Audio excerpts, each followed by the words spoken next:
Oh, yeah. Usually I hear that. How come I didn't hear it? Oh, because I'm not. Well, no.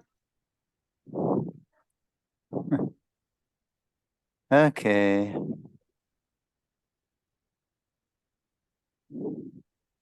Paramparampa, if you can hear me, I can't hear you. So.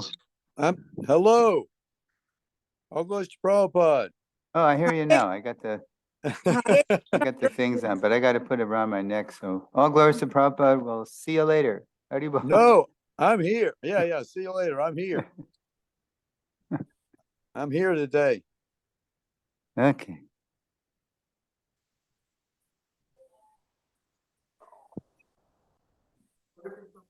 Haribol. Haribol. Nama Om Vishnu Padaya Krishna Prastaya Bhutale Srimate Bhakti Vedanta Swamin Iti Namane Nama Om Vishnu Padaya Krishna Prastaya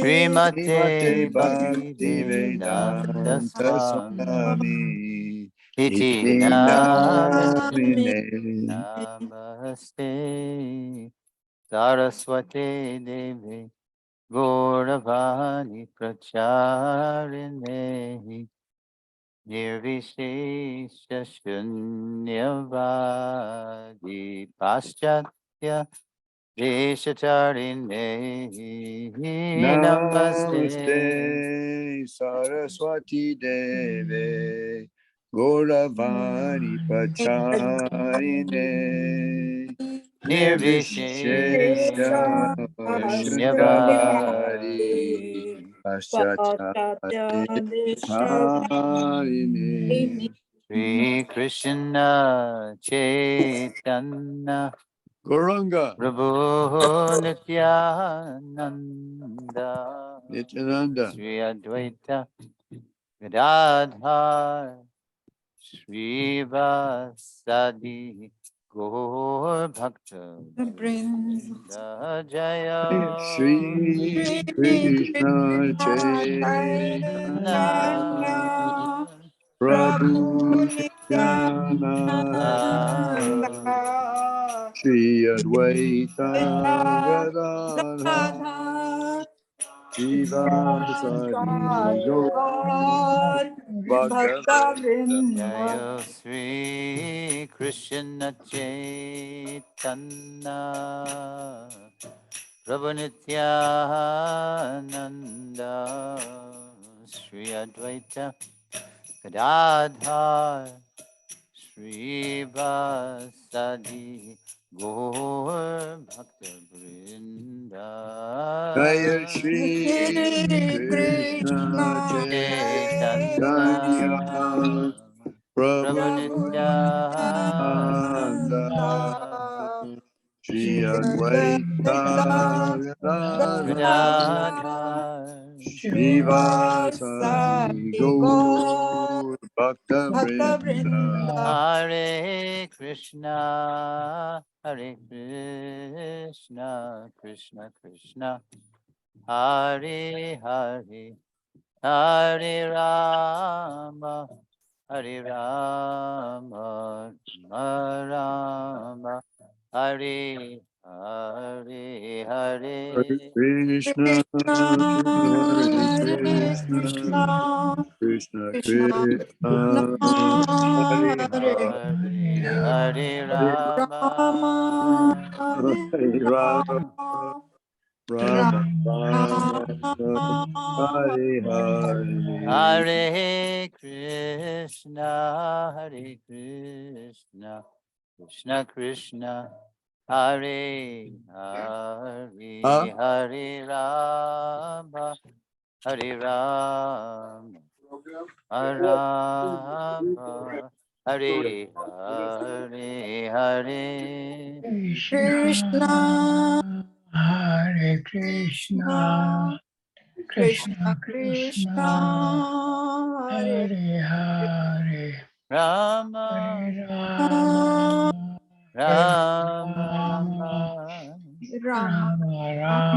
Hare Krishna, Hare Krishna, Krishna Krishna, Hare Hare, Hare Rama, Hare Rama, Rama, Hare Hare. Hare Krishna, Hare Krishna, Krishna Krishna, Hare Hare, Hare Hare Rama, Rama, Hare Rama, Rama Rama, Hare Hare, Hare Krishna, Krishna Krishna, Hare Hare, Hare Ram, Ram Rama, Hare Hare Hare. Krishna, Krishna Krishna, Hare Hare, Hare Ram, Hare Ram, Hare Hare Hare. Krishna, Krishna Krishna, Hare Hare, Hare Ram, Ram Hare Hare Hare. Krishna, Krishna Krishna, Hare Hare, Hare Rama, Hare Rama, Rama Rama, Hare Hare Hare. Krishna, Krishna Krishna, Hare Hare, Hare Ram, Ram Hare Hare.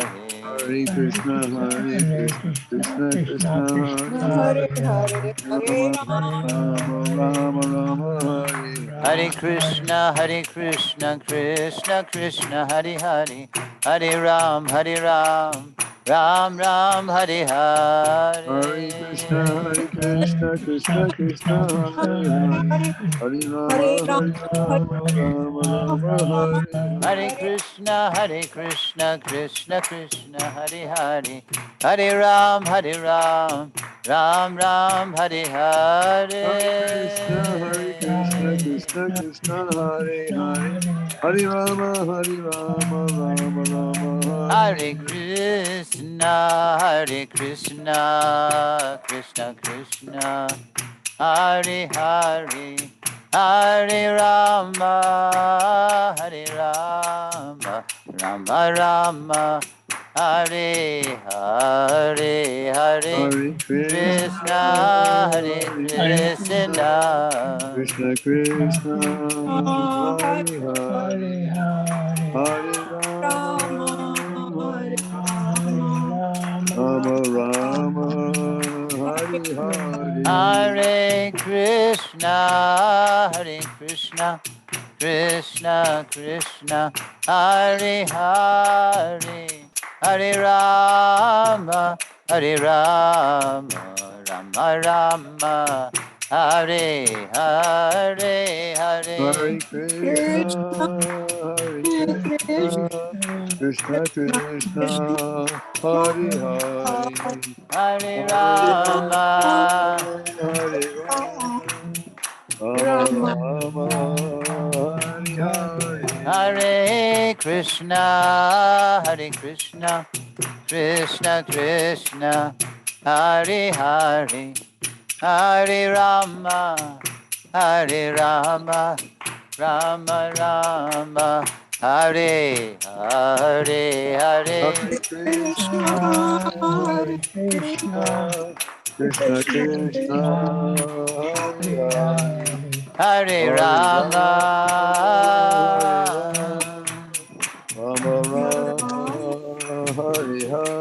Prabhupada, Prabhupada, Jai Jaya Jaya Prabhupada.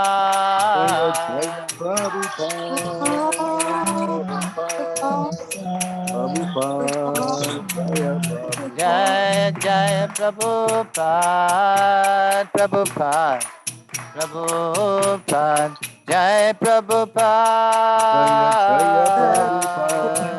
Jai Prabhupada, Prabhupada, Jai Jaya Jaya Prabhupada.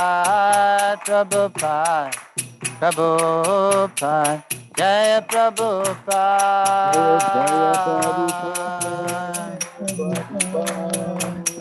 Prabhupada, Jaya Prabhupada. Srila Prabhupada ki jai. Jai. Let's all say Nama Om Vishnu Vishnu Padaya Padaya, Krishna Krishna Prasthaya Prasthana Bhutale Bhutale, Srimate Bhaktivedanta Swami Niti Namane. Namane. Namaste Namaste, Saraswati Saraswati Devi Devi Gauravani Pracharine. Vani Pracharane. Nirvishesha Nirvishesha Shunyavadi Shunyavadi Paschatya Paschatya Desha Desha Tarini. Tadine. Prabhupada ki jai. Jai. Jai. Hare Krishna Prabhus. All Hare of Hare you Hare Krishna. Krishna. devas in the gallery, Krishna. like Narada Muni, Lord Brahma. Prabhupada would say that. You didn't see them? They were there. So, welcome back to the Founder Acharya Essential Series. Tonight's lesson is called, it's the sixth lesson. It's called His Varnashram Challenge. His Varnashram Challenge. And there is Prabhupada again on the back lawn at Bhaktivedanta Manor, 1973. And Prabhupada manifested so many different moods there, so many different shots that my godbrother Bhargava captured mostly. And this is another one of those. This is a sunny Founder Acharya shot. The other one was kind of grave and dignified. This is more smiley, sunny. And there's more sun in the picture. Between 1965 and 1977, Srila Prabhupada wrote dozens of books, opened over 100 centers, and initiated thousands of disciples worldwide. By 1977, his nonstop sacrifice had taken its toll on his body. Returning to Vrindavan to continue translating Sanskrit texts about Krishna into English, Prabhupada observed that his days on earth were numbered. When a disciple later asked if His Divine Grace had any regrets, Prabhupada acknowledged he had, quote, one lamentation. That you have not finished translating the Srimad Bhagavatam? The devotee asked. No, that I have not established Varnashram. And what that means will be unpacked as the lesson goes on. And that quote was from an interview with Abhiram Prabhu recorded in 1996 in Vrindavan. Abhiram served as Prabhupada's nurse the last several months. Tamal Krishna Maharaj was the secretary. Abhiram was a nurse. Bhakti Charu Maharaj was the all-around servant, helper. That timeless culture that shepherds us from the material to the spiritual realm. Varnashram appears repeatedly in Prabhupada's teachings, yet His Divine Grace had been so busy spreading the Hare Krishna movement, he scarcely had time to demonstrate Varnashram's practical application in the modern age. Indeed, only in the last years of his life did he identify Varnashram's social and spiritual benefits as the key to attracting humanity en masse, in big numbers, to Krishna. Slide. Quote, this is from a letter, and this is August 77, right toward the end. This is the next aspect of Krishna consciousness which I wish to push forward. Srila Prabhupada wrote one disciple. Quote, on these farms, we can demonstrate the full Varnashram system. If these farms can become successful, then the whole world will be enveloped by Krishna consciousness. In the cities, we are interested for preaching, but we cannot present the ideal Varnashram system. In other words, the whole society. This is possible only at the farms, so they are very important. Now, I chose this slide because this excerpt was from Prabhupada to Tamal Krishna Maharaj, but it was for Hari Shari. It was intended that Prabhupada wanted Tamal to send this message to Hari Shari, who was closing on the land here in Australia, New Govardhan. It's called New Govardhan. It's in northeast New South Wales.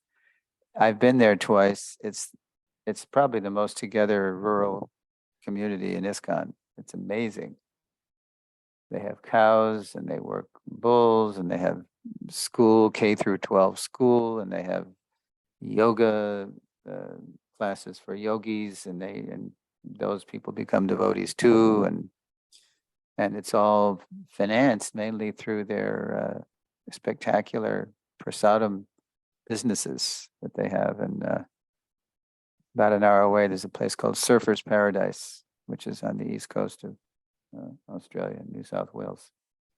So they cater festivals, they have restaurants, they just, people love prasadam in Australia. They early on, they did what Prabhupada said, you should flood this place with prasad distribution. If you flood them with paneer, fried paneer, they will forget their hamburgers.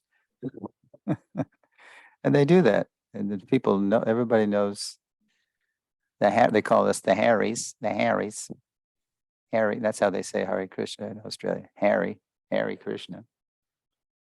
So that was from Prabhupada. So because Prabhupada wanted to encourage, it was his way of encouraging Hari Shari to secure this land. And I mean, it's been a long, hard struggle, but they have a really good manager named, what's his name? Adi. Yeah, Adi Purush. No, Adi. I forget. Boy, I should know. He's really good. Okay, and he's a sadhaka, and he's a manager, and you don't have to sacrifice one for the other. Oh boy. Anyway. Okay. So Prabhupada's saying when we develop rural communities, this is when the whole world will come. And how that's true will become clear as the lesson goes on. Despite the importance Prabhupada gave to Varnashram, his followers have been slow to embrace this consummate aspect of his mission. To understand why and what to do now, we first need to recognize the different ways Prabhupada used the term Varnashram. So this is one reason we've been slow to embrace this aspect of the mission, is because everybody has a different idea of what Prabhupada meant by Varnashram. Varna ashram, right? Okay, so the first thing we're going to do in the lesson is take a look at the 4 ways Prabhupada used the term. All right? 4 ways. Number 1, Vedic Varnashram. Slide. Okay, we saw this in the last lesson. Now we're going to highlight it. According to India's Vedic literature, Krishna consciousness once flourished all over the world, with a culture at once scientific and spiritual, down to earth and out of this world. Developing their natural vocations or varnas and transcending them in stages or ashrams, people found harmony and fulfillment working together to please Lord Krishna, the Supreme Personality of Godhead. In the Bhagavad Gita, chapter 4, text 13, Lord Krishna teaches, quote, according to the 3 modes of material nature and the work associated with them, the 4 divisions of human society are created by me. So these are the varnas, unquote. As the parts of the body work together to serve the whole, in Varnashram, 4 broad vocational groups cooperate to serve the social body. And so, as we mentioned, the head is compared to the Brahmins, the priests and teachers, the visionaries. The arms are compared to the Kshatriyas, soldiers and statesmen. And the belly is compared to the Vaishyas, the waist, the distributors of the energy all over the rest of the body. And the legs represent the Shudras who carry the body. They assist everything else. In Vedic times, the guarantors of that cooperation were samskaras, sacred rites of passage through stages of spiritual progress. I like the joke that in this age we don't have some scars, we have some scars. Instead of samskaras, rites of passage, we have some scars. In other words, we're scarred by the bad impressions. What a scar, right? We're scarred we're traumatized by the bad experiences we have in Kali Yuga. So it's just upside down and backwards. Prior to conceiving a child, for example, cultured people meditated on the divine, well aware that life comes from life, and that the quality of their progeny would reflect the quality of their consciousness, especially at the time of conception. Quote, that is Vedic civilization, Prabhupada observed. Samskar before the birth and immediately after the birth, then one after another. Marriage is also another samskar. These are Dasha Vida, 10 kinds, Dasha Vida Samskar, 10 purificatory rites. And then Prabhupada said, but where is samskar going on today? Nobody takes care of samskar. Still they are declaring that I am Brahmin, highborn. Therefore the conclusion is, Kalo, in this age of Kali, Shudra Sambhavaha, everyone is lowborn. Shudra is a perfectly respectable word. Most people are in the Shudra Varna, and most people are assisting the other classes. The modern word for Shudra is employee. Most of us are in the employ of someone else. But Prabhupada's using the word here, Shudra, as a pejorative, a derogatory sense of lowborn. Everyone is lowborn. That was from a morning walk, April 10, 74. And then I say, indeed, the modern chaos reflects the general quality of the world's population, as if born of a bottle of beer on Saturday night.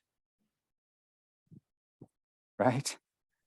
The sacred act that once called souls to enter the world to revive their love of God is today routinely reduced to a contact sport, hostile to its natural outcome, conception.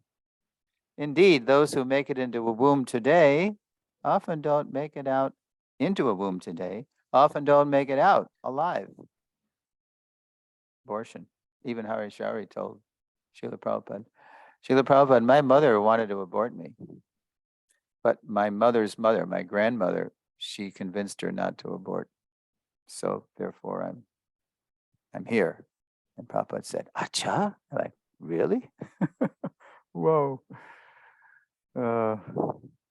As much as Prabhupada liked to present Krishna consciousness as the positive alternative to modern civilization, he knew the days of classic Vedic Varnashram, quote, the days of yore, he called them, were gone.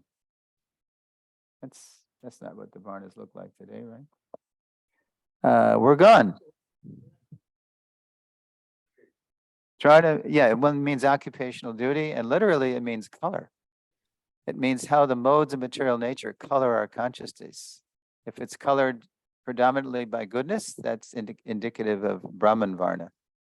Passion, Kshatriya Varna. Passion and ignorance, Vaishya Varna. Ignorance, Shudra Varna. Yeah. But yeah, Varna generally means occupation, occupational duty. Okay. To spread Krishna consciousness everywhere in modern times would require a special adaptation of Varnashram culture, according to, quote, time, candidate, and country. In other words, how you introduce and spread Varnashram Dharma in, say, Iceland is going to look really different than the way you do it in South America or India or North America. You're going to have to adapt to the time. Prabhupada said time, candidate, and country, according to what's possible to grow, what's possible, what animals are possible to use, what kind of culture you're planting Varnashram into. It's different in India, say, and in America. Prabhupada's famous purports to that effect. So that's the first way Prabhupada used Varnashram, Vedic Varnashram. He talked about it kind of wistfully as times, days of yore, times gone by in Vedic times. Okay, the second way, next slide. Let's see if Hari Priya knows. Do you know where Prabhupada is there?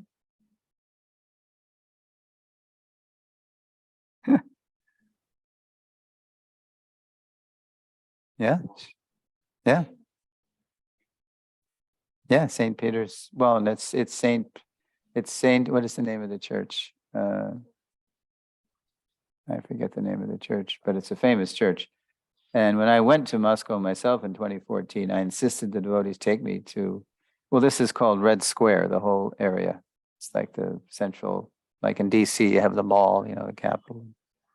So this is Red Square, and then so Prabhupada is there. So I had the devotees take a shot of me and right around just where Prabhupada was, because I wanted to prove that I was there. It was really wonderful presenting to the Russian devotees. They were so hungry for Krishna consciousness. I think because they were so starved by atheistic, communism for so many years. Okay, so number two, this is my words now. Dormant or latent or potential Varnashram. Dormant is good, sleeping. Though classic Varnashram may be gone, its dormant realities endure, awaiting activation. For example, despite utopian attempts to make humanity classless, a la atheistic, Marxism, Leninism, by nature, classes remain. Speaking with a Russian professor in Moscow during the Soviet era, Prabhupada compared Varnashram to the sun. So Prabhupada was in, kind of like behind enemy lines, so to speak. He was in Moscow for 5 days. Yeah, in June 71, he had an invitation from a Russian professor, Grigory Kotovsky. And here's an excerpt from Prabhupada talking about Varnashram to the professor. And this guy was a dyed-in-the-wool, confirmed through and through Marxist Leninist. Prabhupada. So, sunshine is here in America, in Russia, in India, everywhere. Similarly, this Varnashram system is prevalent everywhere in some form or other. Just like the Brahmanas. The Brahmanas means the most intelligent class of men, brain of the society. Then the Kshatriyas, the administrator class. Then the Vaishyas, the productive class. And the Shudras, the worker class. These four classes are everywhere present under different names. And because it is creation by the original creator, it is prevalent everywhere. Varnashram. So the professor speaking with Srila Prabhupada was an intellectual.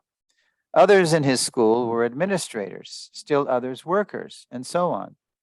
By divine design, different classes of people exist, not to exploit, but to cooperate with one another. Oblivious of that design, materialistic classes clash and suffer. The equality we seek fully blossoms in devotional service, where all classes are valued as servants of the Supreme. When these values are forgotten, the Lord's natural Varnashram order becomes corrupted, as India's history shows. So that's a segue to the next way Prabhupada used the term. 3, materialistic Varnashram. Okay, yeah, hold it there. This is excerpt from another letter excerpt to Dr. Patel from the 40s. Quote, the vitiated, that means corrupted, caste system of present India is never sanctioned by the scriptures. Prabhupada wrote Indian Deputy Prime Minister Dr. Sardar Patel. But the caste system is made by God according to quality and work of the subject. And it was never designed for the benefit of accidental birthright. When I was in Kerala, where the literacy rate is very high, it's like 97%, but it's very also atheistic, and because it's a lot of communists established a pretty good beachhead there. So I said to my friend Bhaktivinoda Swami, who was my host down there, I said, "How is it that that there's communism here? Why were the people so susceptible to communist propaganda?" And he just rolled his eyes and he said, "Prabhu, it's the caste Brahmins.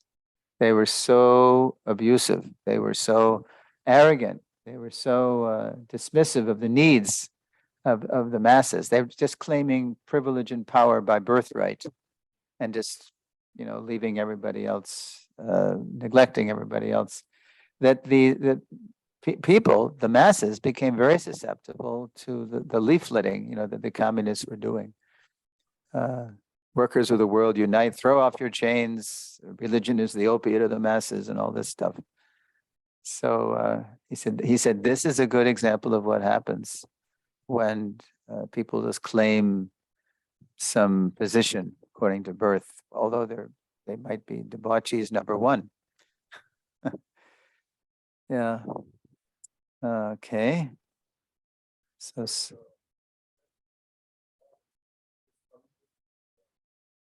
yeah, it's funny. He said, even though they're nominally communists, but they come to all the festivals, because it's in them. It's because the culture of South India is there. So they still go to the temples. Yeah, because Christianity had an early head there, Saint Anthony. No. Well, here's what it is. A lot of people became converted, again, due to the neglect of, negligent leaders. They became converted to Christianity. And as soon as they did that, immediately alcohol is there. And meat eating. Yeah. So it is right. It's mainly the non-Hindus, but that's part of their sacrament. It's so-called Holy Communion. Our Holy Communion is much juicier. Everything we eat is Holy Communion. But they have the body and blood of Christ, transubstantiated, transmuted, as the wafer and the wine or the grape juice, depending on your denomination. Okay, so next slide. Oop, one more. Oh, look at that. Corrupt Brahmins. The guy on the left is supposed to be a corrupt Brahmin. Claiming power and privilege based on birth have obscured the truth and beauty of India's original Varnashram culture. Though typecast by the nature we acquire at birth, by engaging in devotional service, we can rise above nature's modes to realize our spiritual potential by cooperatively serving the Lord. Lacking loving service, too often we compete and bargain with one another, treat God like Santa Claus, like an order supplier, right? Gimme, gimme, gimme. The great order supplier, and run a ritualistic race to heaven. East or West, such materialistic religion wearies us as it wearies God. It's love we're all after, intimate exchanges of selfless service, the spirit of divine Varnashram culture. So there's this guy on the right he's a typical apostle of what they call prosperity theology, West. This is really bogus. It's like, and actually this was very big when Trump ran in 2015, 2016, because a lot of evangelicals got behind him. They made a deal with the devil. We know this guy is not exactly, the emblem of saintliness. In fact, he's kind of a debauch, but he's pushing our agenda. So we're going to go for this guy, right? So a lot of the preachers were saying, God wants you to be wealthy. And if you are wealthy, that's a sign that you're blessed by God. Of course, there's something to that. If somebody has wealth and if they have beauty, et cetera, they're reaping the results of, past good karma. But the idea that that you should get rich, and that's really what the goal of life is. It's called prosperity theology, and God is smiling upon you. He'll love you for it. He wants. They even twist. There's one saying in the Bible: "Be fruitful and multiply." This means the money too. Yeah, just multiply your bank balance. Be fruitful and multiply. So hallelujah! There he is, waving the Bible or the cross. Yeah. What is it? Is that his? That's the name of a preacher. Pushing. Yeah. Yeah. So it's terrible. Okay. Okay, that's the third way. It's a materialistic Varnashram. It's not real. Just like Ravana. Who else?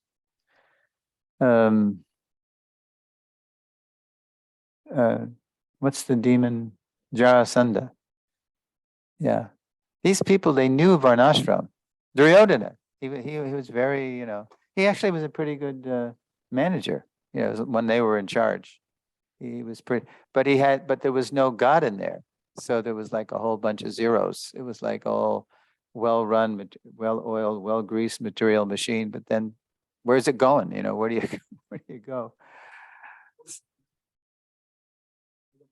Well, Ravana too. I first I mentioned Ravana, in Ramayana.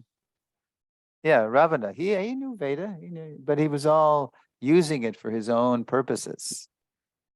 Yeah, right. Or the people who call themselves Hindus, very often they're really into karma kanda.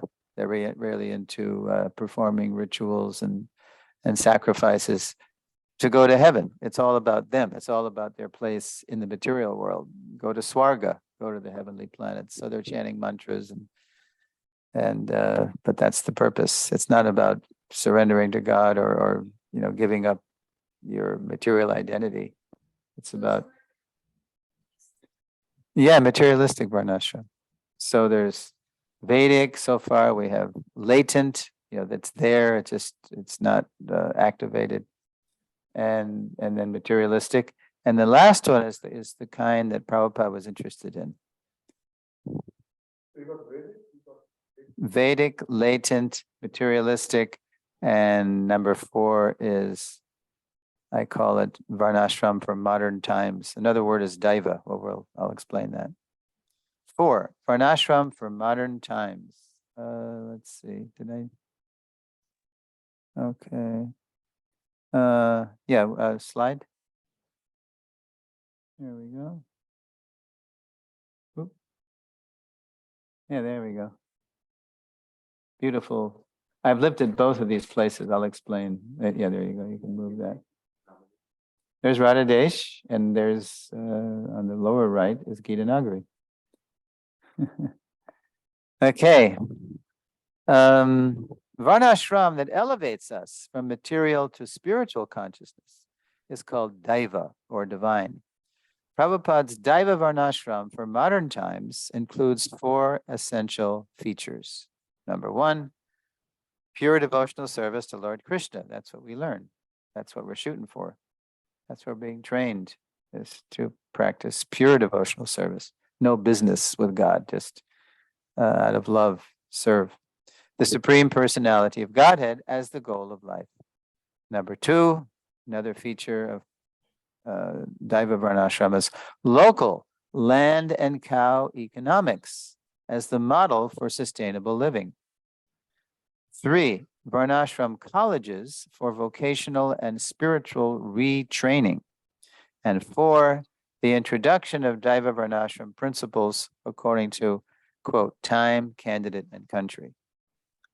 Hey, Hare Krishna, Ritu, Mataji. Welcome.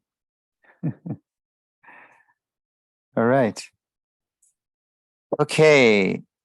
So now borrowing a phrase from the British poet Wordsworth. See, Prabhupada, he studied all these poets because he went to Scottish Churches College. So Prabhupada's preaching is peppered with Shakespearean quotes and quotes from the British mystic poets. And so because he knew them. Borrowing a phrase from the British poet Wordsworth, Prabhupada sometimes described Daiva Varnashram as, quote, plain living and high thinking. Have you heard that phrase? Now, where do you suppose that comes from? Prabhupada didn't make it up. He used it. It's a quote from a poem by Wordsworth. And the poem starts, plain living and high thinking are no more. You know when he wrote that? 1803. My God. As the Industrial Revolution was coming in and Wordsworth could see it was changing, it was transforming the landscape internally and externally. And people were, going off the land into these Dickensian, if you ever read Charles Dickens, these Dickensian cities, and it was the hard-bitten life. And he was lamenting. I mean, he said that in 1803. Imagine what he would do if he He couldn't even believe it today, right? Plain living and high thinking are no more. You'd see everybody looking down at their phones. They're all becoming cyborgs. When Krishna descended to earth, he himself lived this way. This is how Krishna lives.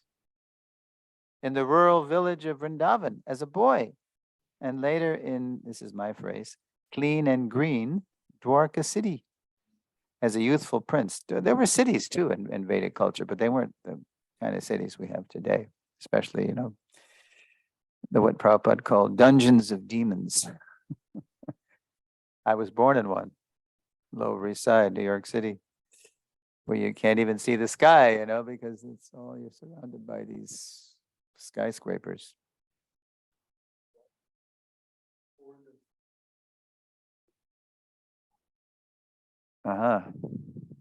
Okay. We'll make note of that factoid.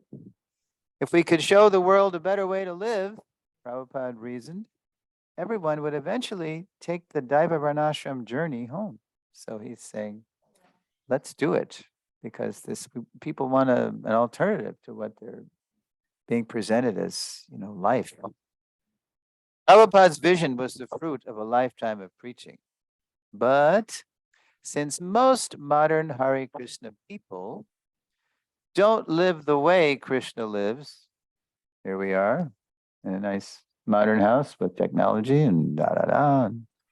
There's no cow in the backyard and there's no garden, but we're carrying on. Since we don't live the way Krishna lived when he showed how to live, we've been slow to understand how Prabhupada's application of Varnashram to ISKCON evolved over time. So now, to make it doubly challenging, his Varnashram challenge, Prabhupada not only spoke about Varnashram in 4 ways, but he applied Varnashram to ISKCON differently over 3 phases of time.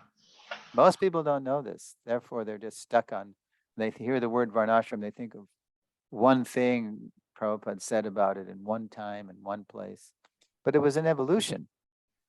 So we're going to hear how that evolution happened in Prabhupada's time. So the first was 4 ways to use the term. The next part of the presentation is 3 applications. Okay. Number 1, first of all, and this was most of the time that Prabhupada was with us, from 1966, when he got his first followers, to 1973. That's a majority of his, manifest preaching years. Prabhupada often dismissed Varnashram as impractical. Slide.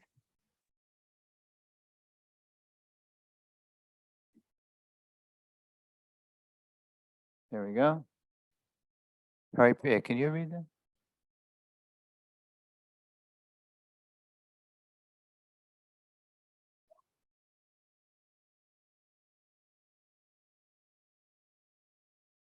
Do you know what a panacea is? It means cure-all. It means something you take that can cure everything. So Prabhupada said, chanting Hare Krishna is the panacea. All right, so that's what he was saying early on. And here's more of the quote. Quote, therefore, this is the panacea, to engage everyone in Krishna consciousness, chanting Hare Krishna. This is the only remedy. Now you cannot again introduce this system of Varnashram. He said this in Los Angeles, 1968, December. While he was launching ISKCON, Prabhupada's priority was to put a head back on society. Listen to this quote, a typical hard-hitting Prabhupada quote. Quote, at the present moment, the society is headless, a dead body, or head cracked, crazy. There is head, nonsense head. What is the use of nonsense head? Therefore, there was a great necessity of creating a class who will act as brain and head. That is Krishna consciousness movement. Prabhupada's boldly picking up, the people who have dropped out of society and then dropped out of the alternative. He's trying to make us, the new heads of society. And because Prabhupada was very determined, to start this. So okay, so that was from a lecture on the 4th of July in 1970 in San Francisco. Since Brahmins are the head of the Varnashram social body, as much as possible, Prabhupada was engaging his disciples in Brahminical activities in these urban communes we were joining. There was morning sadhana. We were chanting Hare Krishna. We were doing the 5 essential limbs of bhakti. You know what those are? Chanting Hare Krishna, hearing Bhagavatam, worshiping the deity, associating with devotees, living in a sacred place, which means, as you're doing, you can make your modern house a sacred place. New Vrindavan started Prabhupada's first visit was May, June 69. They got the land in. Yeah, that's right. Yeah. So even though, because you're detecting a little contradiction here, right? Because he wasn't pushing it, but he all along he did have a vision of where he wanted to go with the movement. So the first priority was to put a head back in society. So he had us all, practicing sadhana in these urban temples, and then we'd go out and chant Hare Krishna, and then we'd try to distribute literature. We'd worship. He was teaching us how to worship the deity. These are all Brahminical activities. Chanting Hare Krishna, worshiping in the temple, studying and distributing his books, staging spiritual festivals, and so on. For the most part, this strategy worked, but not always, as this exchange with an early follower illustrates. If you read the Lilamrita complete in planning the seed volume, this exchange between Swamiji and a kind of a tough customer who was trying to be a devotee named Raphael. So Satsrup Maharaj writes, one day after a lecture in the storefront, right? Raphael approached the Swami, stood beside the dais, and spoke up, exasperated, impatient. I am not meant to sit in a temple and chant on beads. My father was a boxer. I am meant to run on the beach and breathe in big breaths of air. Raphael went on, gesticulating, gesturing, and voicing his familiar complaints, things he would rather do than take up Krishna consciousness. Suddenly, Prabhupada interrupted him in a loud voice. Then do it. If that's what you want to do, go, but don't create a disturbance. Then do it. Do it. Raphael shrank away, but he stayed. For a while, he stayed. He came back sometime later and was trying to entice devotees into taking marijuana. So Prabhupada got really heavy. He just kicked him out. Don't come back. Prabhupada rarely did that. But when his temples or the women, if they were threatened, or he would become like a lion. And there was a Bombay Pandal where some low-class character was eyeing the ladies on stage, one of these early pandals where the men and women were on stage. And he was getting closer and closer to where the ladies were. So Prabhupada noticed that. So Prabhupada stopped playing the cartels and he started swinging them like a weapon. As if to say, okay, guy, you're out of here, right? Then he had Garudas escort the guy out. There's more examples too, but anyway, I'll just keep going here. Raphael shrank away, but he stayed, and most did stay in those heady days of spiritual revolution, pleased with the counterculture youth flocking to his clarion call to chant Hare Krishna. Prabhupada still wanted to give Krishna consciousness to everyone, including people who wouldn't chant. Soon Krishna would set the world stage to help Prabhupada make Varnashram culture more accessible and urgent, starting with his own followers. Okay, so that's a little hint of what's to come. So the 66 to 73 was, forget it, just distribute books, have festivals, chant Hare Krishna. We can't, this that's the best we can hope for. Yeah. Yes.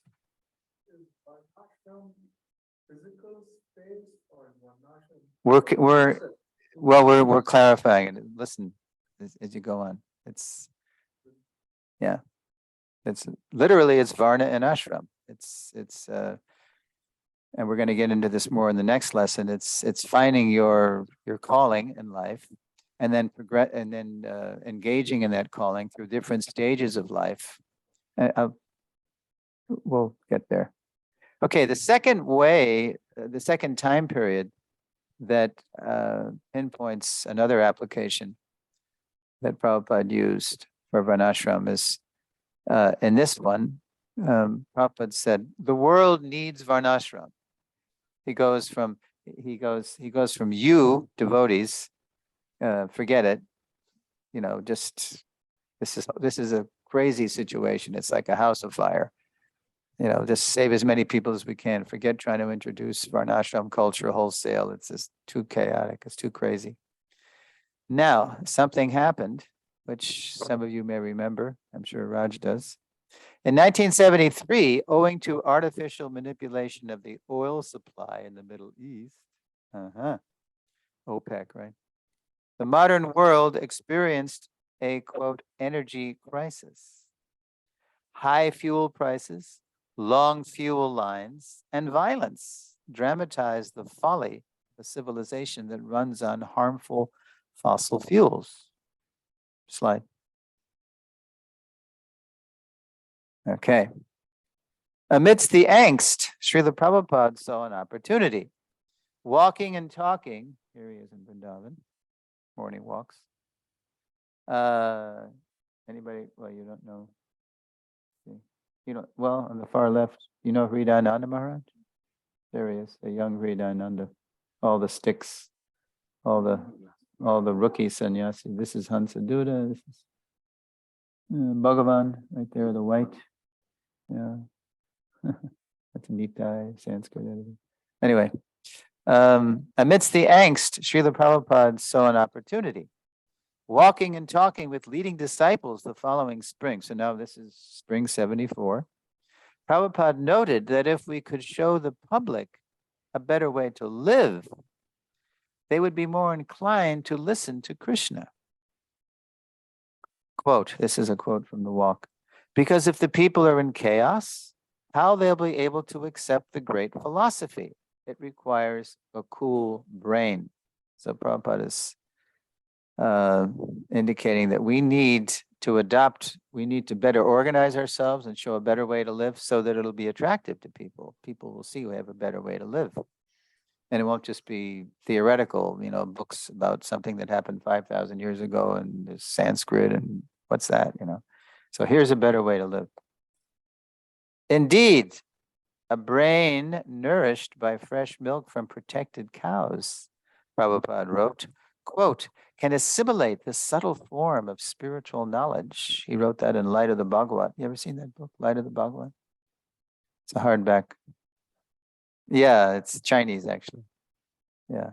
But Prabhupada did write it for a conference that he wanted to go to in Japan in 1961, which never happened. To show the world a better way to live, Prabhupada's followers would have to learn and teach the fundamentals of Varnashram culture. Quote, listen to this. A Varnashram college has to be established immediately. This is 1974. We still don't have one. I mean, we have the beginnings of something, but it's a long neglected standing order. A Varnashram college has to be established immediately, Prabhupada declared. Everywhere, wherever we have got our center, a Varnashram college should be established. So people come and they get introduced. I call these centers, you know, these temples in the cities, I call them portals. It's like, did anybody here read Harry Potter? Well, that's another thing. But Harry Potter. Anyway, since you haven't read Harry Potter, I'll spare you the Harry Potter. It's okay. Better you read Mahabharata and, you know, Mayan, but anyway, these centers are like people go into our temples and they walk into another world. What is this? There's a vision of God, dancing with Radharani and the smells and the sounds and the knowledge, from the books. But as Prabhupada, you heard Prabhupada say, we can't show the full-blown culture. We just can sort of give an advertisement. We can give a facade of Krishna culture. So we need more than that. We need, first of all, wherever we have got our center, a Varnashram college. And why is that? Because how to live in Krishna culture has been lost. In days of yore, in Vedic times, there were pure lines of Brahmins, Kshatriyas, Vaishyas, even Shudras. It's no small thing to know how to be a good assistant.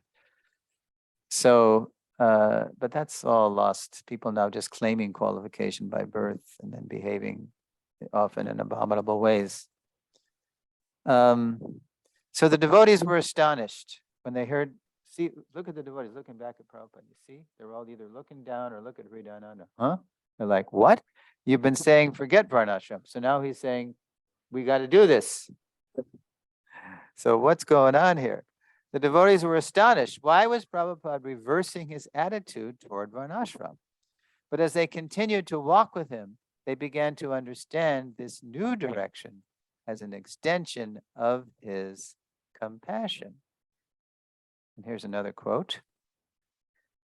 Devotee, personally, he has no problem, but he pushes himself in this degraded society to teach how to live, how to become ladies and gentlemen. Otherwise, we have no business, in other words, associating with materialistic people except to teach. But if we don't give them the opportunity, they'll not be able to come to Krishna consciousness. So he's extending our culture down to people who are they're suffering and they're looking for an alternative, many of them, to the modern way of life, to the modern rat race.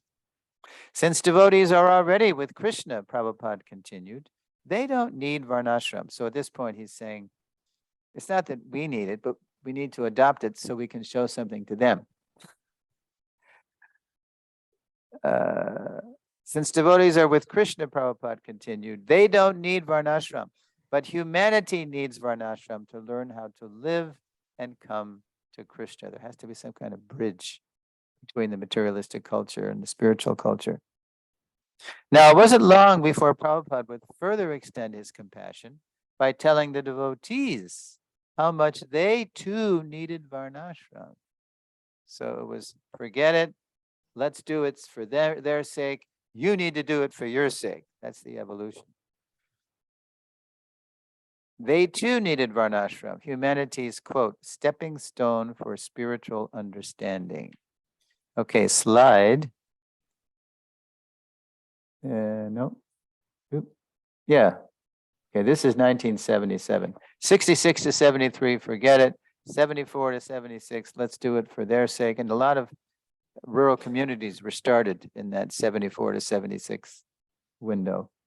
And then by 77, when Prabhupada saw even his leaders, without being able to engage their natural propensities in Krishna's service, because Prabhupada had everybody on emergency mode. It's like when there's an emergency, that doesn't matter what walk of life you're in, you just take part to, like in Ukraine, okay, they've been invaded by Russia. So people from all walks of life are joining the military just to save their country, right? They know that they got to stop these madmen. So that's emergency. But over time, Prabhupada saw that people need to be more engaged according to their nature. They couldn't always be on emergency mode. So 3, you need Varnashram. On February 14th, 1977, in America, what day is that on the calendar? February 14th, 1977, every year. Valentine's Day. So those of us who do research into Varnashram, we call this Prabhupada's Valentine to the Hare Krishna movement. So here's what he said. On February 14th, 1977, in other words, his love letter, in his quarters in Mayapur, India, Srila Prabhupada reminded the devotees how important it was for them to inspire and educate people by following Varnashram principles. When a disciple pointed out that Lord Chaitanya dismissed Varnashram as, quote, external, iho bahya, was the phrase in Bengali, Prabhupada replied, well, our position is different. Our duty is that we shall arrange the external affairs also nicely, that one day they will come to the spiritual platform very easily, paving the way. So when Prabhupada said, our program is different, it's like, it was Hari Shari and Sathrup Maharaj in the room, like, what? Prabhupada is going to do something different or contradictory to Mahaprabhu? What does he mean?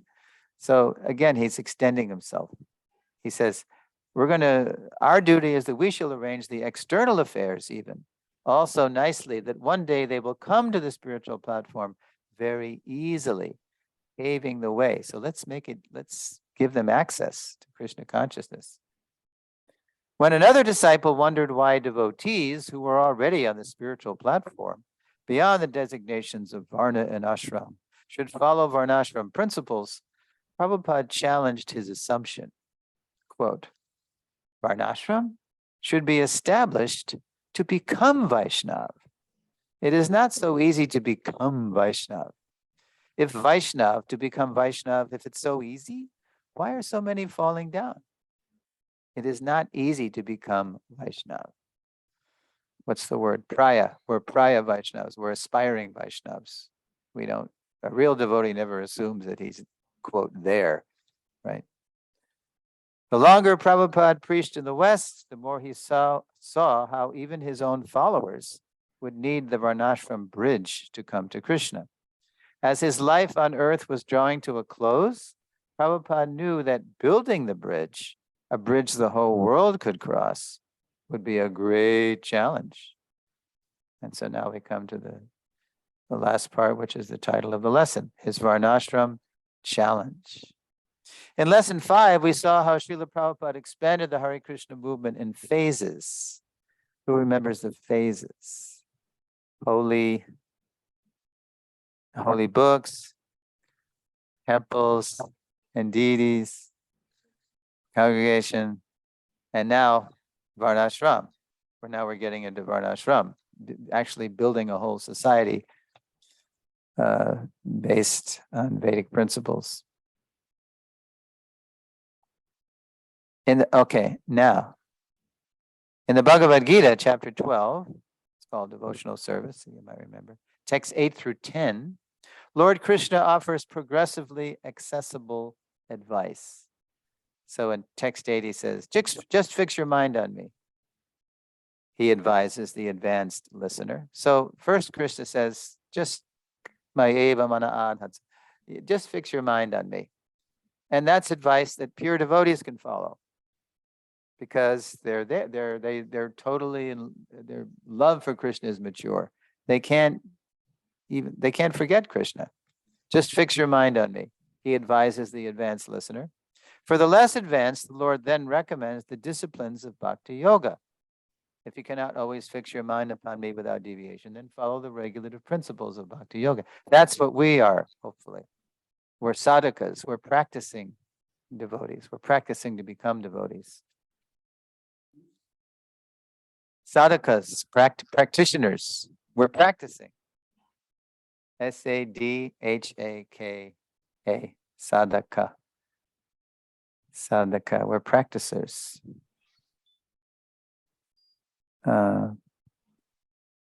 He recommends the disciplines of bhakti yoga. That's text 9. And this way you will develop a desire to attain me. And what are we practicing? We're practicing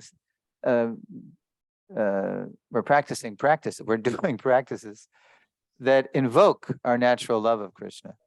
It's there, but the chanting brings it out, and the serving brings it out, and the hearing brings it out. All these things we do, they're meant to invoke our natural dormant love of Krishna. And for those not ready to follow strict vows, which will be most people in the world, in text 10, Krishna recommends working for him. If you cannot follow the rules and regulations of Bhakti Yoga, then just try to work for me. Because by working for me, you will come to the perfect stage. And in the purport, listen to this. Yes. In his commentary to that text, Prabhupada reaches out to all kinds of readers. Quote, there are many devotees who are engaged in the propagation of Krishna consciousness, and they require help. So, even if one cannot directly practice the regulative principles of Bhakti Yoga, one can try to help such work. Every endeavor requires, and Prabhupada got this sequence from his economics study in college. Every endeavor requires land, capital, organization, and labor. So what do you have there? You have Kshatriyas, Vaishyas, and Shudras. He's appealing to people in those Varnas. This voluntary service to the cause of Krishna consciousness will help one rise to a higher state of love of God, whereupon one becomes perfect. So most people in the world, if they're at all spiritually inclined, but they're just not ready yet to take up the disciplines of bhakti, they'll want to help somehow. They want to participate. They want to, provide land, labor, capital, organization. And that's great because Prabhupada says this voluntary service to the cause of Krishna consciousness will help one rise to a higher state of love of God, whereupon one becomes perfect. That's how that purport ends. So where most people live in or near cities, like here we are in Farragut, it is natural to engage them in building temples to attract everyone to Krishna. At the same time, the modern urge to live a simpler, more natural way of life will find fulfillment the more devotees engage people in building spiritual communities that live the way Krishna lives. And here is a quote from Prabhupada's one and only visit to Gitanagari. He stayed over one night. It was July 15th, 1976. And he rode on a bus, one of the Radha Damodar traveling Sankirtan buses. It was the one that those Radha Damodar deities were on. And he rode out, I think it's about 4.5 hour drive, from the New York Temple to Gitanagari. At that point, it wasn't called Gitanagari, it was called the New York Farm. They got it as the land as a way to grow vegetables and fruits and flowers for the deities and the devotees, and to get real milk, protect cows. And so he rode out, and then he gave a talk in the evening on July 15th, and he stayed overnight, and he went back the next day. And here's a little excerpt from his talk. So this Krishna conscious movement is trying to revive village organization. When Prabhupada says farms, think village.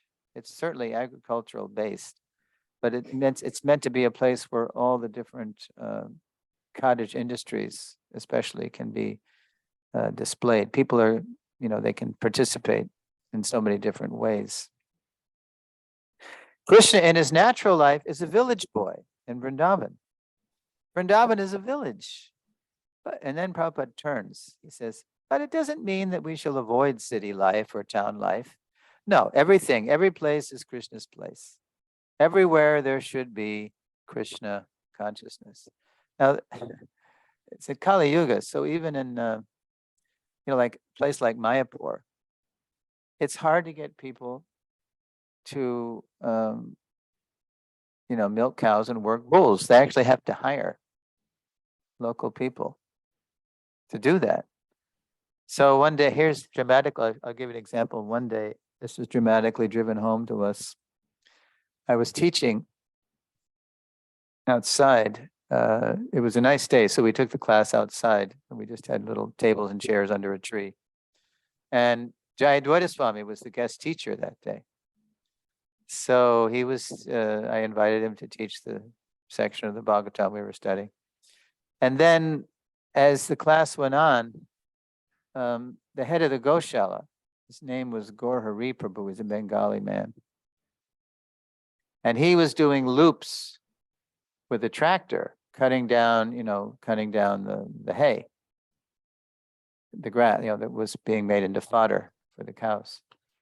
So every time he would come by our section near us, because the fence was kind of near us, we couldn't hear the class because it was the roar of the tractor, right?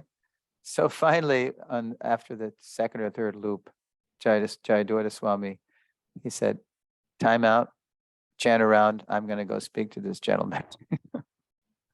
Jayadurga Swami is can be very direct, and he's a sannyasi, so he has some clout, and so he got up, he walked over to the fence, and he did this. The Bengalis. It means the first time the devotees saw this, they thought Prabhupada was saying, "Get out of here," but he was, he was waving them in. Shamsundar tells that.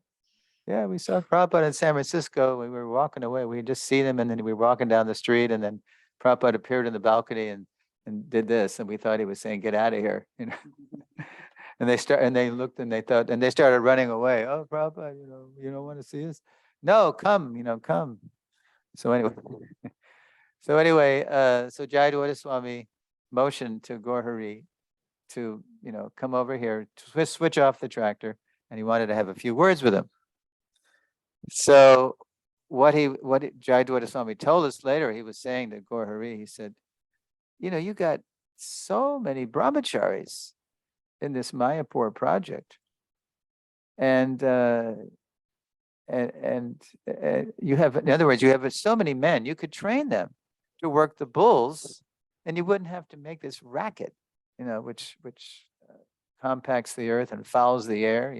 Carbon emissions, and you can't hear anything, and it's just an affront, to the human form of life." So Gaur just looks at him very patiently, listening, and then he says, "Maharaj, you have no idea that even in Mayapur, and these young boys are joining from the village, right? And they've lived simply in the village.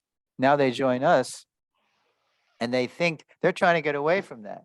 They're joining us, and they're joining a wealthy organization, like ISKCON. They see, and they think it's low class to milk cows and work bulls.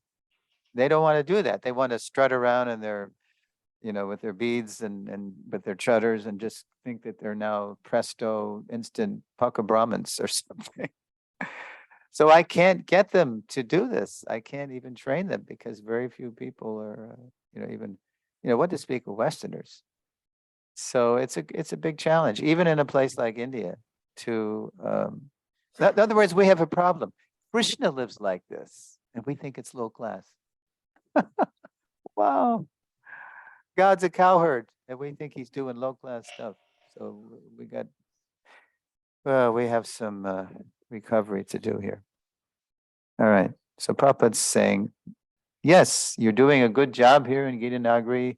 It had just started too. They had just done their first planning, but Prabhupada liked the way they were milking the cows, working the bulls. But you can go in the city too, because Harrisburg, the capital of Pennsylvania, was 50 miles away. Don't neglect Harrisburg. And there was actually a preaching center at the time in Harrisburg. So he liked that too. All right, slide 10.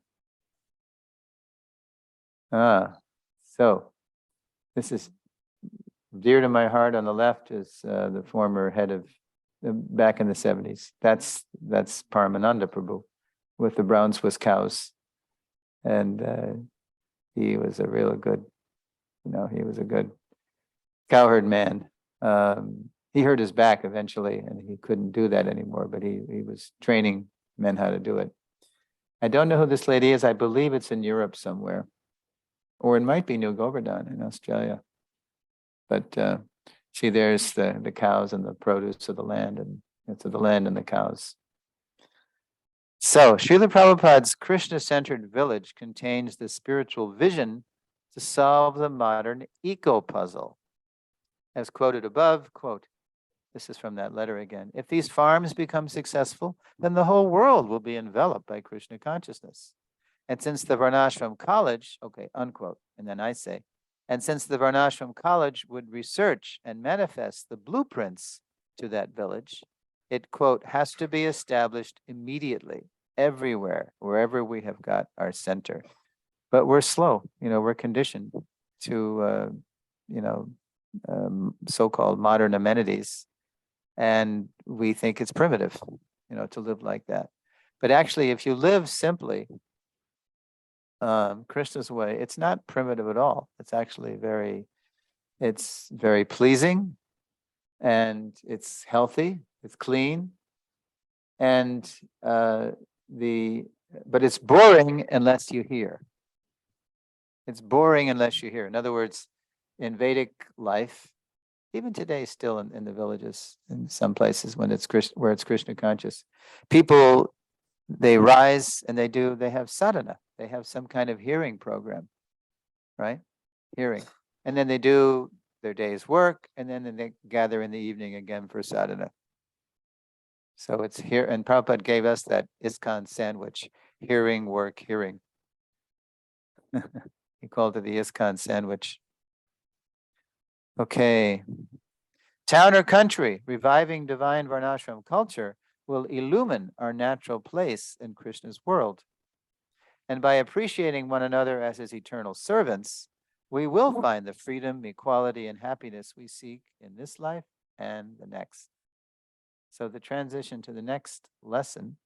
Having seen the scope, that's the last slide for this. You can keep it on there.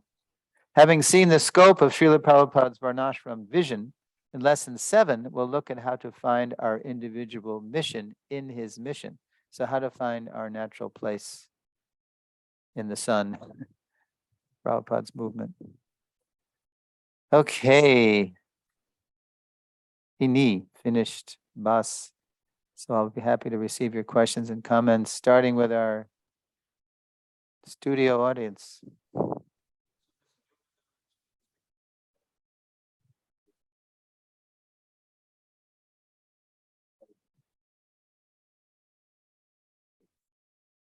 Well, I'll tell you what happened. New Vrindavan. Okay. So New Vrindavan was a good example of, again, refugees from the cities and the suburbs getting land.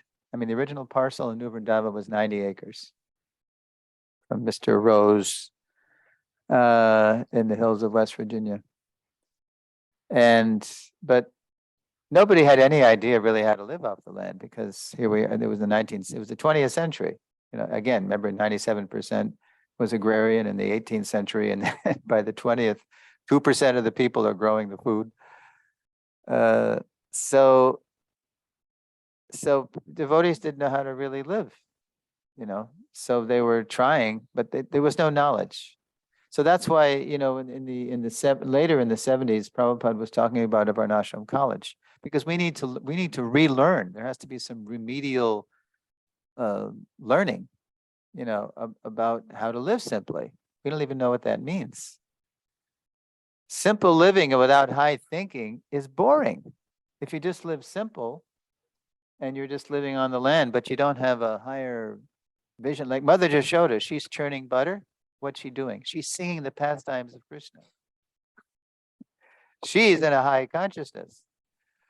And or like Paramananda used to say, he said, I wondered, what did Prabhupada mean? Chant Hare Krishna, in the country, you can save time to chant Hare Krishna. What does that mean? Because he said, I can get more done with a tractor than I can with a couple of bulls, right? They're just slower, right? But the thing is, if you are working, did you ever ride in a tractor? It's like hell. It's like you're sitting in in this machine, and that's why the farmers, you see them, they got their headphones on, and they're exhausted afterwards, because they've been riding in this, this amusement park ride, only it's not very amusing. So it said, as soon as I learned how to work oxen, bulls. By the way, what's an ox? Do you know what an ox is?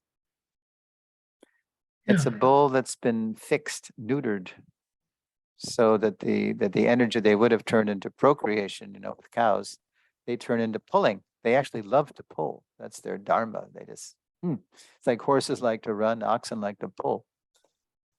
So when you're with oxen, it's they might be slower, but it's quiet, and you can actually chant Hare Krishna and hear Hare Krishna, while you're working the oxen. And once in a while, you might have to say G, which is the command for right, or ha, left, or whoa, stop, or back is back, or get up means forward. And if you're really a good teamster, not in the sense of a truck driver, the original teamsters were ox people, and real good oxman or ox lady. I've seen some good ox ladies. You can make your oxen what they call broke to the word. You know what that means? It means you won't even have to use the lash. You won't even have to goad them with a stick or a lash.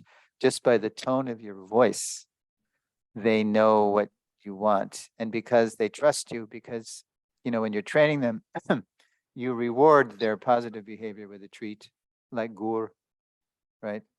And if they make a mistake, then you might swat them on the run. Not hard, not to make them mad or anything. So broke to the word. That's when you got a good a team of oxen, and you got a good relationship going with the teamster. Yeah. Paramananda used to put out an ISKCON farm newsletter out of Gita Nagari, and he'd send it around to all the, whoever wanted it, not just the farms. And we got a letter from the headmaster at the Lake Huntington, New York Gurukula, Sri Ram Prabhu, the late Sri Ram Prabhu. And he said, well, I was just reading your latest series on how to train oxen. And this is just how we do it with the Gurukula kids. Because they're also kind of out of control, but you have to kind of tame them and win their trust and love, So I forgot your question. I was rambling. Yeah, New Vrindavan. Okay. So New Vrindavan, it was started by Kirtanananda and Hayagriva, two people who actually were early joiners of the movement, but then also early leavers. They left and they had some difficulties, but they couldn't leave for long. Prabhupada had entered their hearts too deeply. So they rejoined Prabhupada in Montreal in 1967. And then they told Prabhupada that they had their eyes on some land in West Virginia. And so Prabhupada said, oh yes, this is a good idea. And we can make, like in India, they have Vrindavan in India, we can have New Vrindavan. So Prabhupada was into this for a while. That's like we have New Dwarka in LA, right? So Prabhupada was into, transplanting Krishna culture into the West. So he said, yes, do it. Somehow or other, do it. So then, I first visited in December 70. That was in 60. Yeah, the first planting was in 69. Yeah, because Prabhupada visited. And he loved it. It was so simple. I mean, Prabhupada was so happy living, they're very, simple surroundings. But Prabhupada loved it. He said, Prabhupada said, and he was there for 6 weeks, a long time. Prabhupada said, I would love to just stay here and translate, and this would be it. But he had a movement to expand, to explode all over the world, so he couldn't do it. But he came, let's see, 69, 72, 74, 76. He visited 4 times. So, so he gave Kirtanananda Maharaj kind of a mission impossible. The mission was, so now you have New Vrindavan. So just like in Vrindavan, they have 7 major temples. So you have many hills here in West Virginia. It's a very, very mountainous area. So you should build 7 temples on 7 hills. And you should practice plain living and high thinking. Now, to build 7 temples on 7 hills is quite an industrial enterprise. I mean, to build Prabhupada's palace was quite an enterprise, although that was kind of homemade. So, when I was living there, I visited there first in December 70, but I lived there from April 71 to February 72, and then again, June 73 to October 73. I would always live there when it was warm, And then when the wicked, West Virginia winters came along, I couldn't take it because there was no facilities. There wasn't any real funds yet to build facilities. And anyway, people, and that's not what simple living means, living wretched. It's not, it doesn't mean you have to be, at the mercy of the elements and living wretched.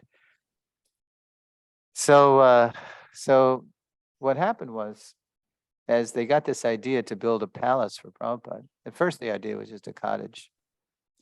Then it expanded because Prabhupada said he wanted to retire, and so the idea was to build a place that would be so nice for Prabhupada to retire, and just can translate. And then in 77, Prabhupada passed away. So then the concept expanded into a memorial, so when it finally opened, the New York Times called it the Taj Mahal of the West. And so yeah, it was quite a scene. And wait a minute. But to do that, to build that was the first big construction project, building Prabhupada's palace. And so, but to get people to stay, to do that, then they had Kirtananda had to, build facilities. He had to build buildings and heat and hot water and so when he did that, when they got all gung ho into construction, then the growing and the cow protection suffered. They couldn't do both at the same time. It was just too much for them. Now they are, to their credit, they do have, both. I mean, the cow and the growing isn't as much, but it's coming on again. Everybody in New Vrindavan knows that's what Prabhupada wanted. So they have their guest lodge and they have their palace and they have the temple for Radha Vrindavan Chandra. And now they're coming back with a plain living. Oh, yeah. Well, I don't know. They still know that Prabhupada said that. So I don't know if they're going to do that, but at least, it's a stable community now. Yeah, when I visited in May, I was asking an old timer about that. Prabhupada wanted 7 temples on 7 hills. Do you think that's ever going to happen? Well, Prabhupada said it, so it's going to happen. Maybe not in our lifetime. But it's at least nice to see, a stable community, whereas it wasn't stable for so many years. Yeah. So I owe a lot to Paramananda Prabhu. He was he's my age and he's got Parkinson's now and he's kind of retired and yeah, he's still living, but it's tough, when you got Parkinson's. Yeah. Got the shakes, but he's where is he living? I think he's still in Northampton, Mass. Now he's living. Yeah. Anyway. So next time, because what this lesson does is give you a vision of Prabhupada's pioneer spirit of pioneering. You can call it plain living and high thinking, or you can use the modern term, eco village, right? Gitanagari eco village. It's putting a new face on it. That's all. And there's a whole breed of people. I didn't even know this, but there's a whole breed of people. I met them down in Australia in 2019, who travel the world. They're called, I forget the acronym, but it's people who travel the world and they work on organic farms. Anybody heard of this? It's on the tip of my tongue, but anyway, they travel the world and they're real kind of activists, eco activists, and they just want to see, plain living and high thinking flourish, and they want everything to be organic. Huh? Couch surfers? No, these are activists. They're not sitting on couches.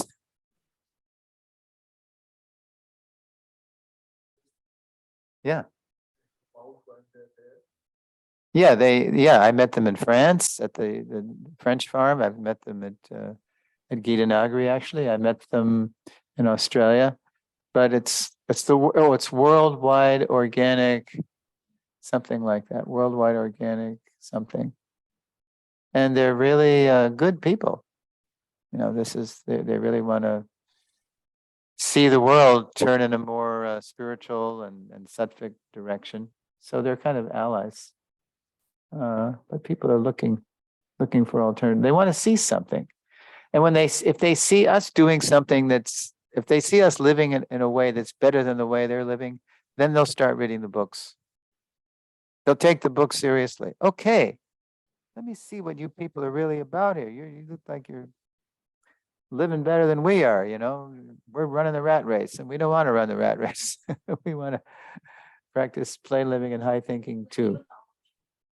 Well, the Amish are a great example. Yeah. And when Gita Nagari started in 75, the Amish were the first to greet the devotees. They're right in the heart of Amish country. They came out to greet us because they heard we work animals. They work horses, we work oxen. And they also liked that we did not allow unrestricted mixing of the sexes. There was a chastity between the sexes. So they became real allies. And even though they were working horses, they gave us some tips on how to work animals. They showed us how to make harnesses for the oxen, and they showed us how to make cheese because they're famous for their cheeses, Amish cheese.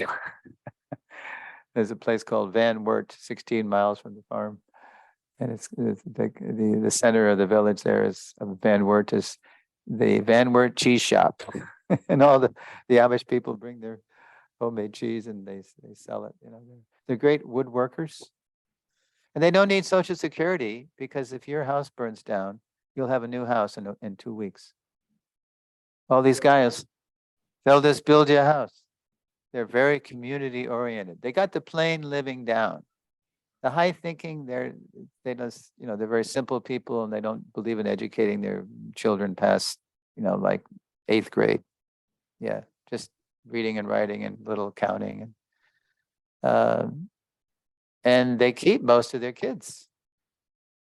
They keep them because they don't prepare them to live in the fast-paced, complex, modern world. But they do know that their kids, when they enter into adolescence, they know that they're curious about. They call the non-Amish world the English world. Like we say karmis, sometimes they say the English. Because we speak English. They speak Pennsylvania Dutch, and they speak English too, but that's their kind of mother tongue, Pennsylvania Dutch. Because they started in Europe and they were chased all over Europe because they didn't want to take part in the Industrial Revolution, and they kept getting persecuted and chased. And when America started, they finally came to America because it was partly based on religious freedom, especially William Penn, Penn's Woods, Pennsylvania. And they settled first in Lancaster, Pennsylvania. So when the kids reach adolescence, they have this thing in Pennsylvania Dutch, it's called rumspringa. Rumspringa. It literally means running around. Because they know the kids, they're getting a little wild, puberty's coming on, the desires are coming in. And they know they're curious about the wide world out there. So they actually encourage the kids. I think it's brilliant. They encourage the kids to go explore that world to see if they wanted to live in that world or come back to the way they were raised. And they have 85 to 90% kids coming back. Rather than forbid them, forbidden fruit is very attractive, right? Oh, why are they forbidding me? I want to taste, that's human psychology. They encourage them. And then when they come back, then they know they're really Amish. Because they willfully on their own chose to come back. Yeah. Well, yeah, that's true. Although, it's funny. In the internet age, they've also emerged as pretty handy with, they're good fix-it people. So they know how to fix computers. Somehow they've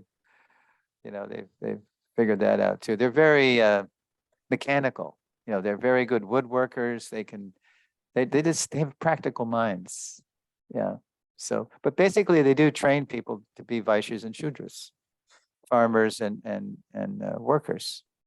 And they have their own schools, one-room schoolhouses, and they have their own, medical. They have their own herbal, like Evelyn Snook. She was a Mennonite, actually. Mennonites and Amish, they're from Joseph Menno was a simple liver in Europe who got persecuted, and Jacob Ammon. They're just come from different sampradayas, so different people. But they're very nice people. And most in the 80s, in the 90s, when I was at Gita Nagari, we had most of our babies with the Amish midwives because they were so expert. Like Chandra, my daughter, you know how long she was my wife was in labor with her? 34 hours.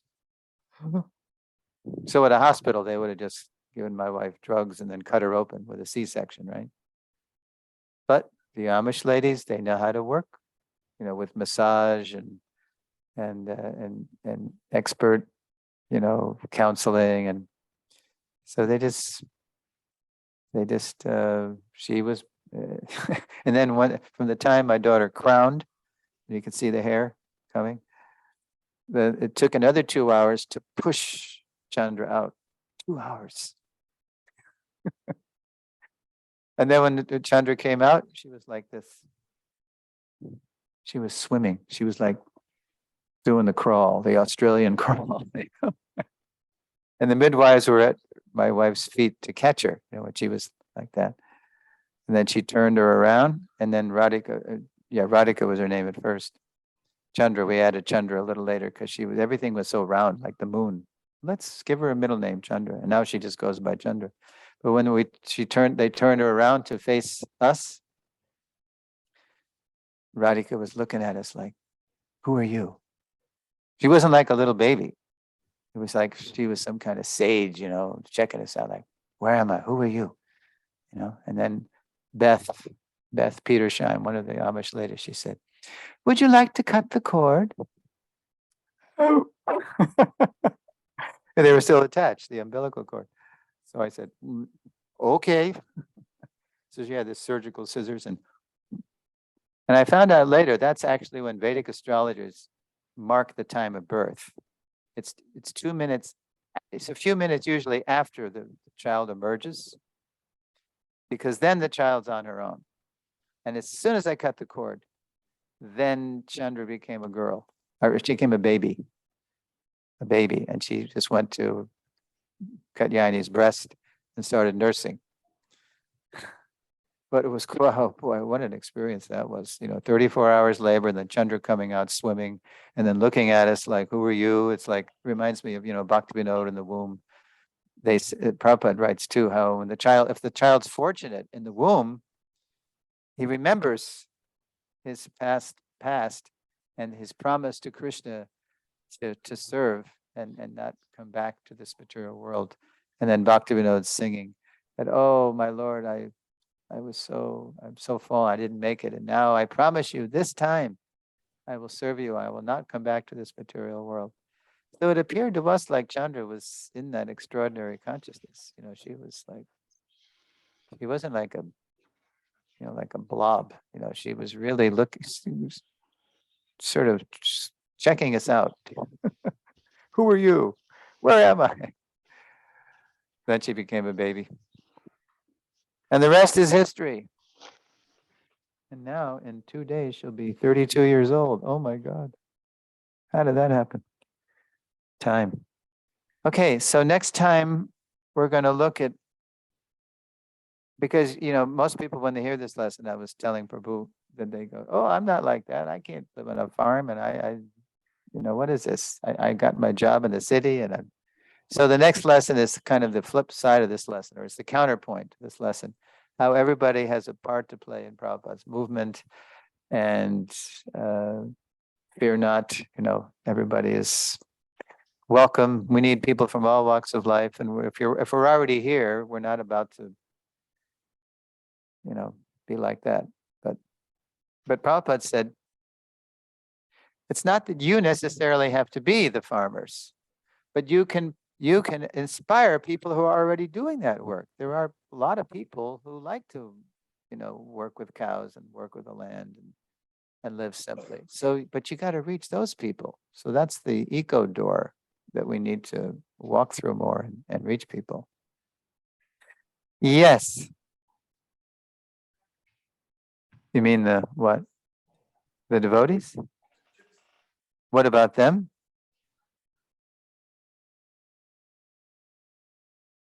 Community wise? Well, maybe it depends on the gypsy community, the Romas. Yeah, the Roma in Eastern Europe. Prabhupada said they actually came from India.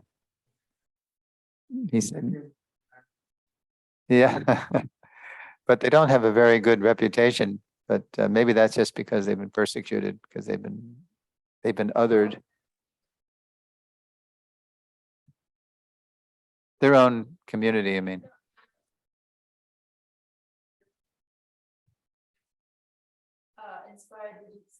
Oh, I remember Maharaj meeting the gypsies. Yeah. Oh, let me see if I can.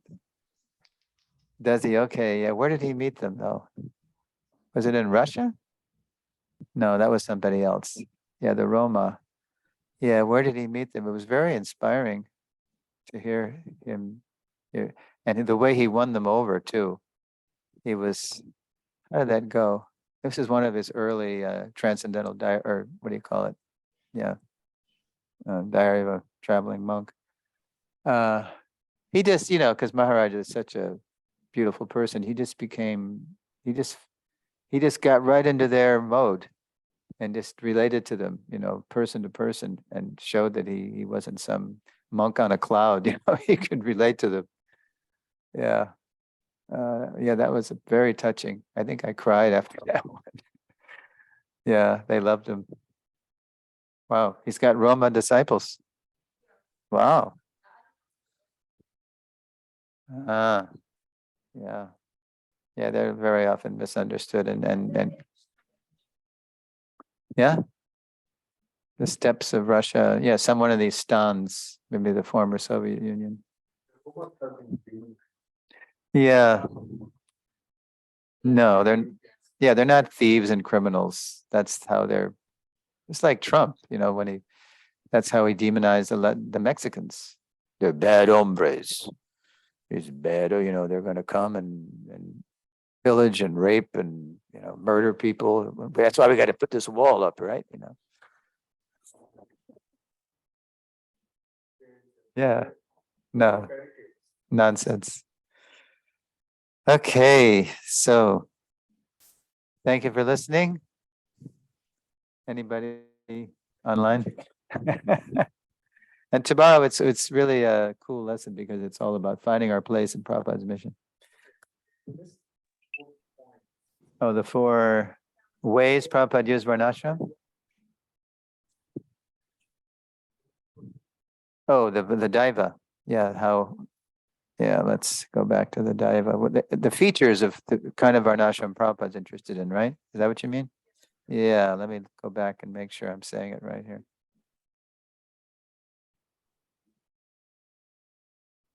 Okay, all right. Okay, I'm just, yeah.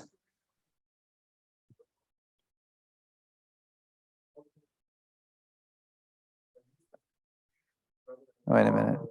I think you're mixing 2 things there. Well, that's how Prabhupada started. He just wanted everybody, he was trying to pour everyone into a Brahminical mode. Distribute books, have festivals, chant Hare Krishna. Yeah, okay. Yeah, that's the main one. Because he started Rath Yatra, 67. That was a big draw. Yes, Hare Priya.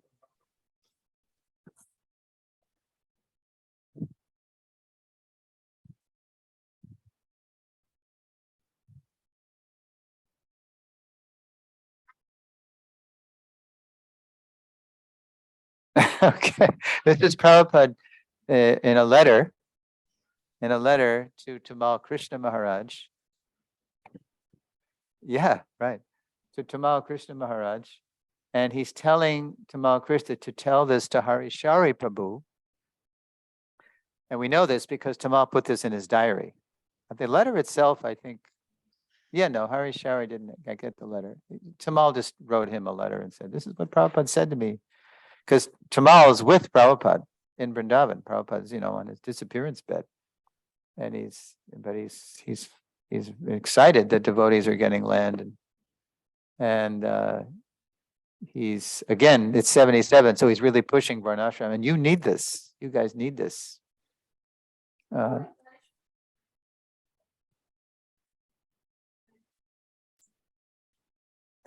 Yeah, it's funny how he got to Australia. He was Prabhupada's servant from November 75 to March 77, right? And then he actually was the one who approached Prabhupada and said, Srila Prabhupada, I love serving you, but I think I'm getting too familiar. And I don't want to commit any offenses. And Prabhupada liked that. He said, yes. And then Prabhupada said, well, what will you do? And Sahari said, well, I could stay in Bombay and help Giriraj with, preaching to students and anything that Hari Shari proposed, Prabhupada shot down. Oh, okay. Yeah. Prabhupada shot it down. And the last thing Hari Shari wanted to do was go to Australia. But as soon as he said that was, and soon as, because Prabhupada was shooting everything down. So he said, well, I could always go to Australia where I used to, that's where he joined. And then Prabhupada, yes. I was thinking, you must go to Australia. It was like Tamal with China, you must go to China. What was your question? I forget.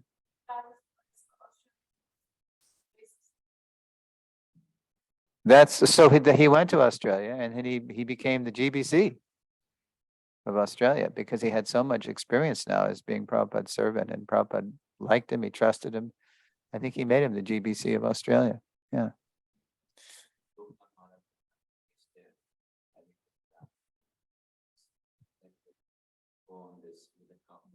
Oh, Padayatra.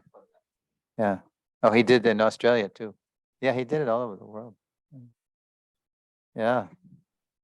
Yeah. Okay. Now we're going to honor plain pizza and high drinking. Okay, Srila Prabhupada ki jai. Hari Bol.